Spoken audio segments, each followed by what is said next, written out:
Duly noted. Gentleman yields back. The chair now recognizes the ranking member of the full committee for 5 minutes. Thank you, Mr. Chairman. Now, as I understand it, our effort to go to the moon is going to rely on at least 5 major, distinct, multi-billion-dollar development programs that have to sync up perfectly. The SLS rocket, the Orion crew vehicle, the exploration ground system, the human landing system, as well as the spacesuit. They're all going to be procured under different acquisition mechanisms. I particularly would like to know about the cryogenic fluid management and other new technologies. What happens if these 5 major programs don't sync up, or if one gets slowed down? How do we proceed? Can you address that, Mr. Kerner, Ms. Kerner? Certainly, thank you for the question. So we established the Moon to Mars Program Office just last year, pursuant to the NASA Authorization Act, to do just what you're talking about, to integrate all of those programs that are essential for Artemis and ensure that we are properly level loading the risk between those programs so that they all converge together for a mission. We know that it's going to be challenging and difficult for us to, especially as we get into later missions, to get all of those missions to align to the same time frame. And so we have put our contracts in place to continue to develop hardware for the subsequent missions so that we can be ready to execute a mission as soon as all of the elements are available. We also recognize that there might be some development and technology challenges that come along the way. And so we have a very flexible and adaptable mission structure that allows us to be able to make updates to our mission profiles if we need to, in the event that one element in the Artemis program's cadre does not make it in time for the original planned mission.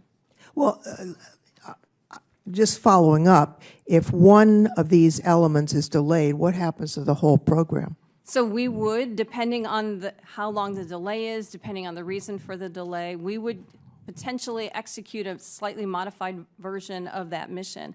And I mention that only because we have set in place for our agency a process that allows us to keep our eye on the exploration objectives, and all of our missions contribute to those exploration objectives. So we can modify the mission content to adjust to still accomplish those objectives. Unlike, for example, when we flew space shuttle missions, each mission was very independent and different.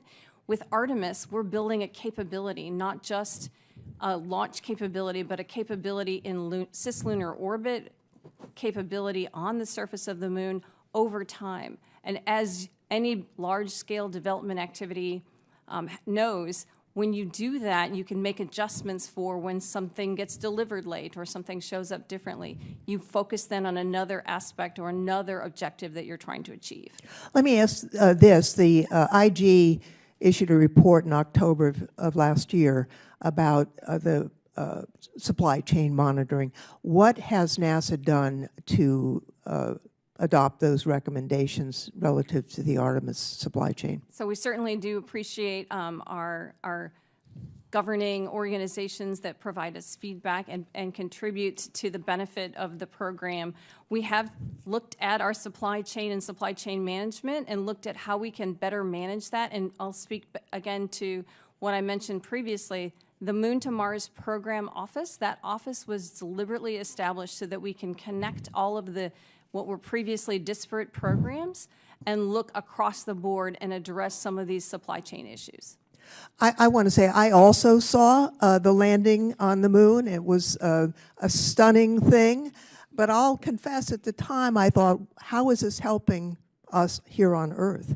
Now, I listened closely to Dr. Griffin's assessment of the Chinese. I completely agree with him. I do think it's important to outline for the American public why this matters to them.